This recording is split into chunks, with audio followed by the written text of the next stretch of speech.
Hey, it's Father Roderick, and I wanted to record a short video about the events in Paris yesterday, the horrifying fire of Notre Dame Cathedral. And first and foremost, I want to speak to my followers that live in France, that I have friends in Paris, and I would like to say how much I've thought of you yesterday evening when the news broke, and also this morning. I'm praying for you. I know how much this cathedral means for my fellow Catholics, but also for the entire country. I heard this morning on French radio someone say, this is Notre Dame. This is Our Lady. The cathedral is of all of us, and everyone in France and all over the world is shocked by what happened.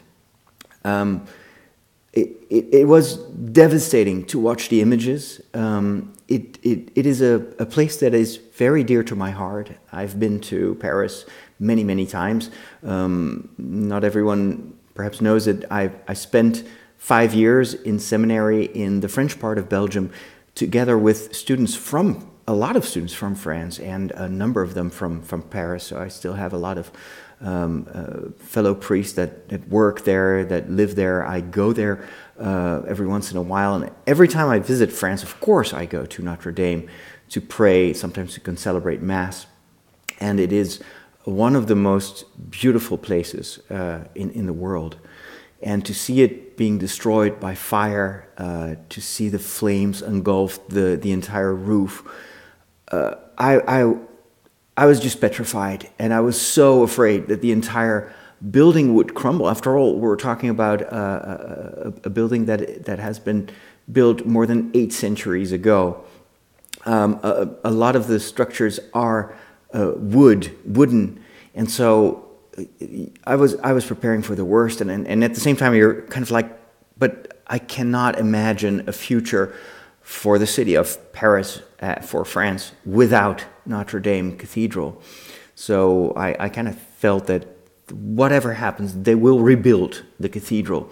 And I also thought of many other cathedrals and churches that have been destroyed sometimes by war. In my own town, part of the huge pilgrimage church was destroyed, only the tower is left, and there was just this gaping hole in the center of the city, and it's no longer what it should be. But also symbolically, I mean, the Notre Dame Cathedral was literally a place for everyone in the world. Tourists came, millions of people visited that place, and so it's a symbol of what the church is called to be, not always is, let's be honest about that, but is called to be that home for everyone, and especially for the poor, for the little ones, for the people without protection. And to see that roof being destroyed by this horrible fire, it's just disheartening. It's shocking.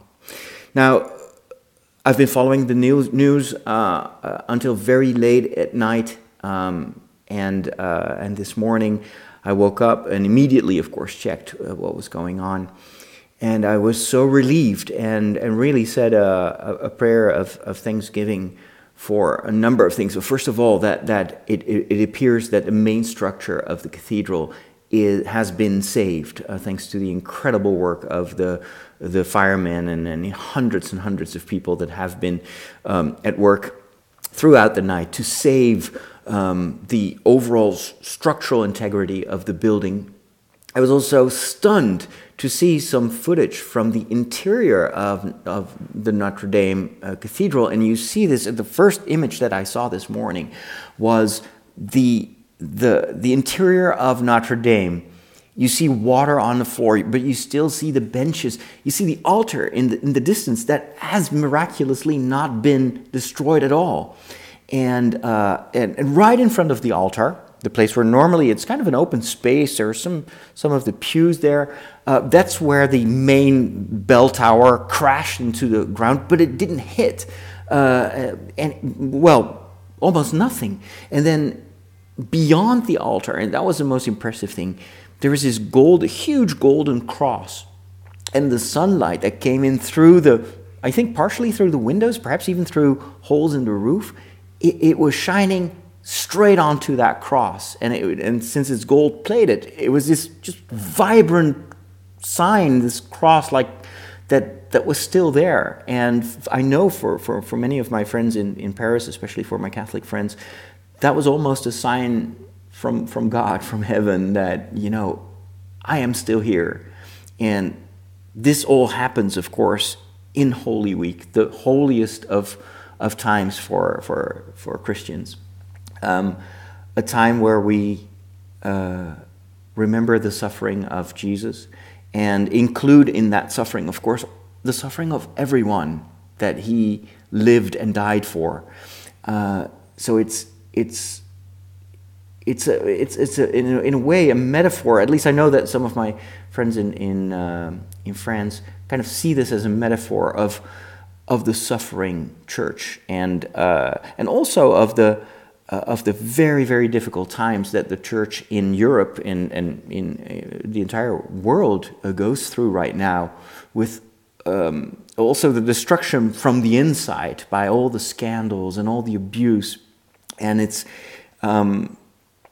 like, well, that too is like a fire that seemingly is threatening to destroy everything.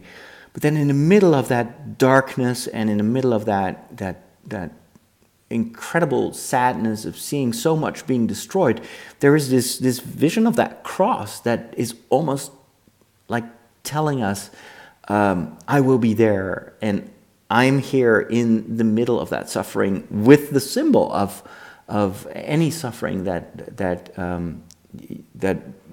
falls upon man. But God is not distant. He has been carrying that cross with us and for us. And that is a sign of hope, or at least for me it is. And I was also very relieved that no one died. They evacuated the church. It happened like right after closure time, but then there are always people inside that cathedral, as you can imagine, so they were able to get everyone out in a few minutes.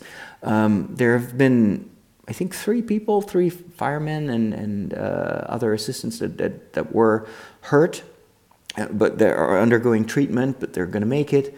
So that also is a reason to give thanks, that it's only in a certain way just brick and wood that has been destroyed.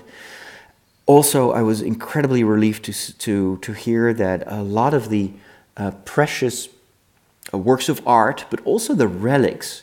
There is, among other things, a relic of the crown that Jesus wore during his suffering, during the way of the cross. A very important relic that has been kept there for centuries, and many generations have come on pilgrimage to worship those relics and to feel connected through those relics with the suffering of Christ. That all those relics have been saved. And so all that too, symbolically, for a lot of Catholics is very, very important. And was it the mayor? No, I think it was the president of France who said, "We are going to rebuild this cathedral, and we will do it together, and we'll do it together with the entire world." And immediately, people from all over the world have started to pledge and to give in order to rebuild this cathedral. And maybe that's very French, but I felt that there was a certain pride, there was a certain, in a good way, like, this is our cathedral. We are going to stand strong. We are going to rebuild this. And you see the hope of those words. And for me, that is essential in this Holy Week.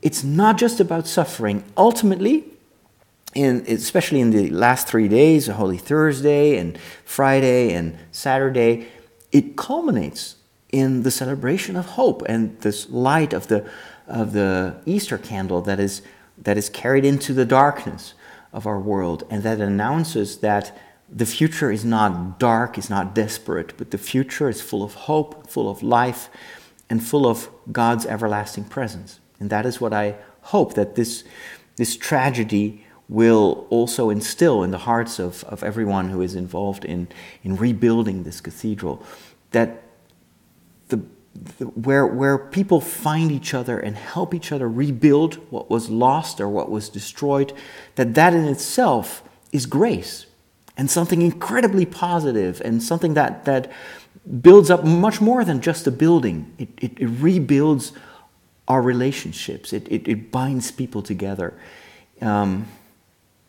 It's one of the things that I always tell other people, and I didn't come up with that, but I heard it somewhere else. Like in moments of disaster, in moments of crisis, when there's been an attack, when there's been a natural disaster, don't stop just asking where was God? Or even worse, hitting other people over the head. Where is your God? But always look for the helpers. Where are the helpers? Where are the people that are jumping in and are trying to help in small ways and in heroic ways? Because that is where you will see also God at work. God is not a magician who prevents any form of suffering or any disaster from happening.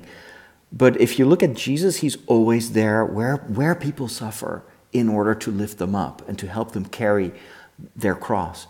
That is where he has been.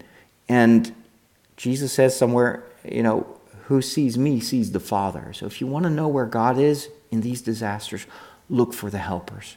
That's where he is. With that, I want to end this video, and I hope you continue to pray for me, for my friends, and for everyone in France, especially during this Holy Week, that through this suffering, through this distress, they will ultimately find new hope, find new strength, and new relationships and friendships to build up what was lost, and to rebuild, especially, the heart of all those people involved. Thank you for watching, and I'll talk to you guys later. God bless.